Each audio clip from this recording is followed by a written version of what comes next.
Hello everybody, कैसे हैं आप सभी लोग। आज की इस वीडियो के अंदर हम बात करने वाले हैं about how do kids save dark stories. मैंने ऐसी बहुत सारी डार्क स्टोरीज देखी हैं, some in form of movies, some in form of anime, जिनके अंदर कई बार ऐसा हो सकता था कि अगर एक कैरेक्टर, एक पर्टिकुलर कैरेक्टर जो कि इस वीडियो के अकॉर्डिंग एक बच्चा है, अगर वो उस कहानी के अंदर ना होता तो शायद वो कहानी वो नहीं होती जिसलिए आप उसको जानते हैं। मेरा सिंपल सा मतलब यह है कि वो शायद उतनी ज्यादा अमेजिंग नहीं होती जितनी ज्यादा आप उसे अभी मानते हैं। अब क्योंकि इस वीडियो का टॉपिक थोड़ा सा अजीब सा है, मुझे पूरी उम्मीद है कि आप समझ नहीं पा रहे होंगे कि मैं क्या कहना चाह रहा हूँ। जो मैं कहना चाह रहा हूँ उसका सिंपल सा मतलब ये है कि कई बार किसी कहानी के अंदर एक चाइल्ड कैरेक्टर एक बहुत ही इंपॉर्टेंट रोल प्ले करता है और वो जस्ट बाय एग्जिस्टिंग कुछ प्रॉब्लम्स को सॉल्व कर देता है जो कि एक कहानी के अंदर होने वाली थी या फिर होती भी हैं। और खास करके मैंने इस चीज को नोटिस किया है उन स्टोरीज के अंदर जो कि बहुत ही ज्यादा डार्क टोन रखती हैं। इस वीडियो के अंदर मैं आपको दिखाने वाला हूं कि कैसे चाइल्ड कैरेक्टर्स ने problems like nihilism, cowardice and loneliness को सॉल्व किया है just by existing in a story. अब ये तीनों प्रॉब्लम्स अपने आप में ही बहुत ज्यादा गंभीर हैं और अगर किसी भी व्यक्ति को इनमें से कोई भी प्रॉब्लम है तो उसकी फटके 64 हो सकती है।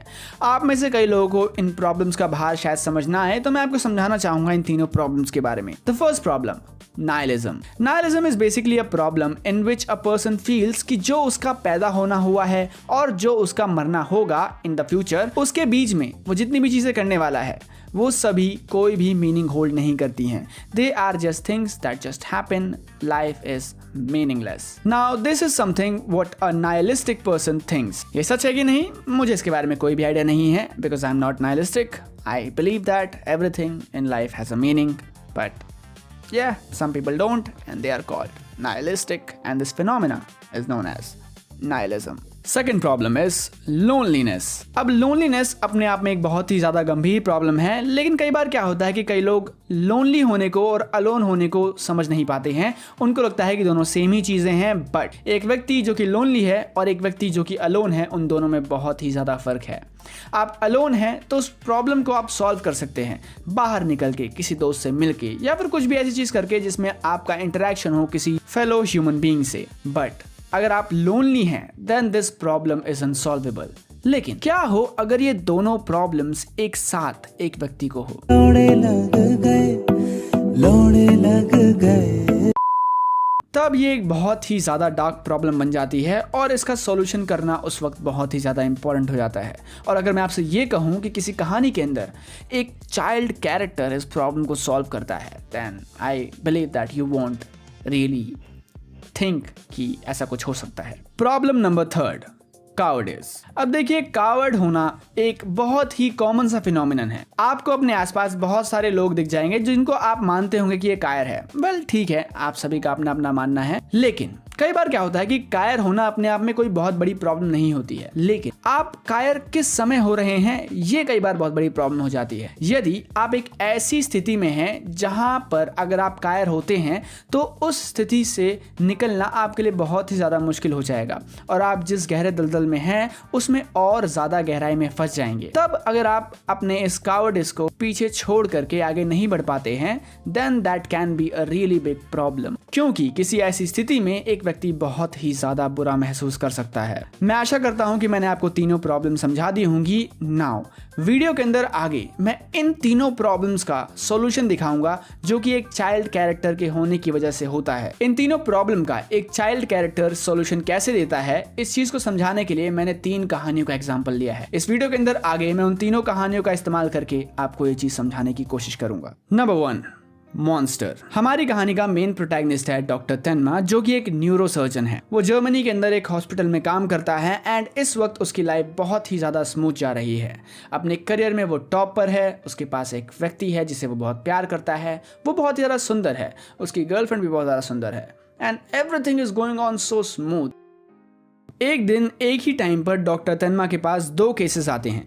एक केस आता है एक छोटे बच्चे का जिसके सर में गोली लगी है, और दूसरा केस एक बहुत ही अमीर व्यक्ति का आता है जिसके साथ भी कुछ ऐसी दिक्कत है कि उसको एक न्यूरोसर्जन की जरूरत है। Now the problem here is कि हॉस्पिटल के अंदर इतना ब्रिलियंट एक ही डॉक्टर है जो कि इन दोनों का इलाज कर सकता है, एंड दैट इज डॉक्टर तेनमा। अब हालांकि ये प्रॉब्लम इसलिए नहीं है कि डॉक्टर तेनमा उनका इलाज कर सकता है, बट प्रॉब्लम ये इसलिए है क्योंकि सिर्फ डॉक्टर तेनमा ही इलाज कर सकता है। लेकिन प्रॉब्लम ये है कि डॉक्टर तेनमा एक साथ दो लोगों का इलाज नहीं कर सकता है, वो एक बार में एक ही व्यक्ति का इलाज कर सकता है। तो या तो वो इलाज कर देगा इस अमीर व्यक्ति का, या फिर वो इलाज कर देगा इस बच्चे का। अब क्योंकि वो बच्चा पहले आया था तो डॉक्टर तेनमा डिसाइड्स कि वो उस बच्चे का इलाज करेगा। डॉक्टर तेनमा उस बच्चे का इलाज करता है, बच्चा ठीक हो जाता है, बट प्रॉब्लम यहाँ पर ये आती है कि जो वो अमीर व्यक्ति था उसकी डेथ हो जाती है, क्योंकि डॉक्टर तेनमा उसका इलाज करते नहीं है, हॉस्पिटल में कोई ऐसा व्यक्ति था नहीं जो कि उसका इलाज कर सके।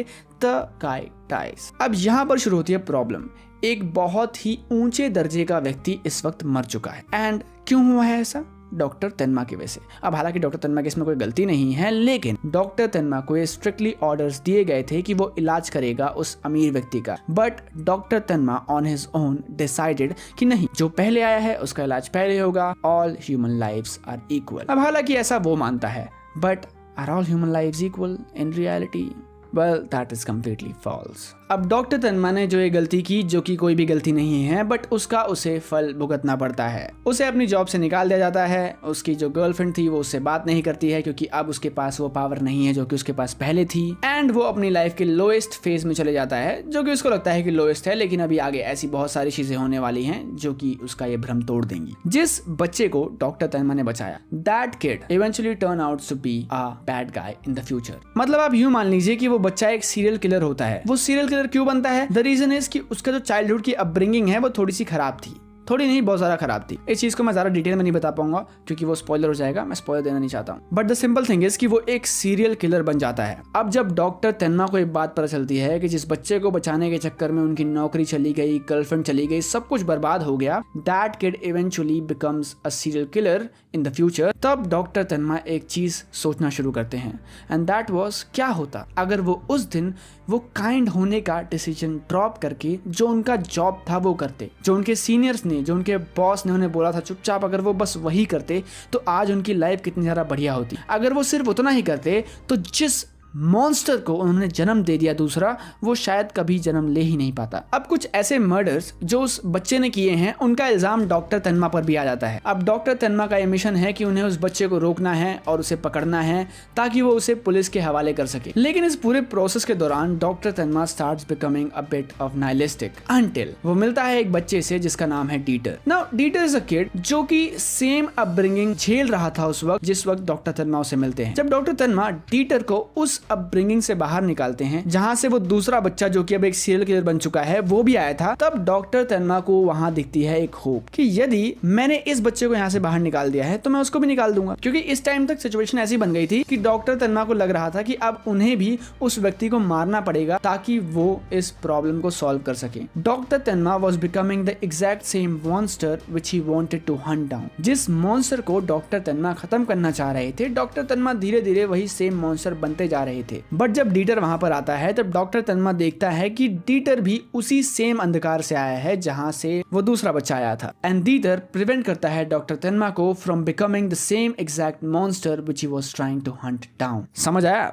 Child characters are not just cute, they do a lot of things. Number 2, अब कार्ल एक बुजुर्ग व्यक्ति है जिसे लगता है कि उसकी जिंदगी उसी पल खत्म हो गई थी जब उसकी वाइफ की डेथ होती है। वो अपने घर को, जो कि इसकी बीवी की आखिरी निशानी है, ले जाना चाहता है एक ऐसी जगह पर जहां पर एक किसी समय में उसकी बीवी और वो जाना चाहते थे ताकि वो वहां पर अपनी जिंदगी के बचे हुए साल अकेले बिता सके। वो अपने घर के ऊपर गुब्बारे बहुत सारे लगाता है और वहां से अपने घर को उड़ा करके ले जाने की प्लानिंग चालू कर देता है। अब कहानी के अंदर इस मोमेंट तक this was a very dark story, but then there is a character which gets introduced and it was Russell. Russell is a kid जिसे एडवेंचर करना बहुत पसंद है। वही एडवेंचर जो कि एक किसी समय में कार्ल और उसकी वाइफ एली को भी बहुत ज्यादा पसंद था। अब जब कार्ल अपना घर उड़ा करके ले जाने वाला ही था तभी रसल भी उसके घर में घुस जाता है। अब यहाँ पर कहानी में बहुत सारी चीजें होती हैं, बहुत सारे सीक्वेंस ऑफ इवेंट्स ऑकर होते हैं, जिसके बाद रसल कार्ल को ये समझाने में कामयाब होता है that the real happiness was not in reaching to Paradise Falls. Paradise Falls पहुंचने में असली खुशी कभी भी नहीं थी। द रियल हैप्पीनेस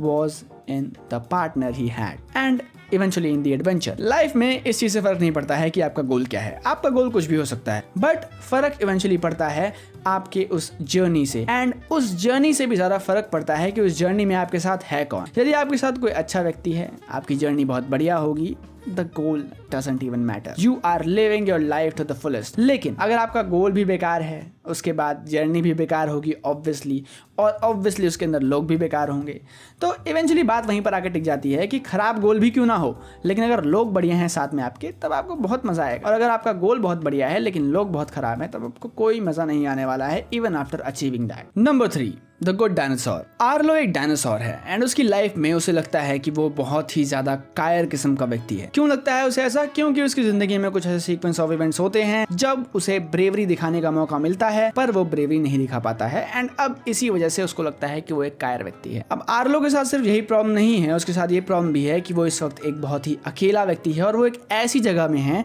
जहां पर उसको नहीं पता है कि वो वापस अपने घर कैसे जाएगा। इस कहानी के अंदर एक बच्चा भी है ऑब्वियसली, उस बच्चे का नाम है स्पॉट। स्पॉट एक बच्चा है लेकिन वो बहुत ही ज्यादा केपेबल है as compare to Arlo. Arlo क्योंकि एक कायर व्यक्ति है, वो किसी भी काम को करने में सक्षम नहीं है, और दूसरी जगह पर है स्पॉट जिसकी लाइफ में यदि आर्लो से ज्यादा नहीं तो उससे कम भी प्रॉब्लम्स नहीं है। उसने भी बहुत सारी हार्डशिप्स को फेस किया है till he decides to be strong, he decides to be brave, और वो हर प्रॉब्लम में सॉल्यूशन ढूंढने की कोशिश करता है। Now spot and Arlo together एक जर्नी पर जाते हैं in which Spot teaches Arlo that bravery is not the absence of fear, but it's the ability to take action despite of it. यानी कि बहादुर होने का मतलब ये नहीं है कि आपके अंदर डर होगा ही नहीं, डर तो आपके अंदर होगा, लेकिन तब भी उस डर के बावजूद भी यदि आप एक्शन ले पा रहे हैं तब आप ब्रेव हैं। समुद्र से हर किसी को डर लगता है, लेकिन जब आप उस समुद्र में एक बच्चे को बचाने के लिए कूद जाते हैं उस डर के बावजूद भी,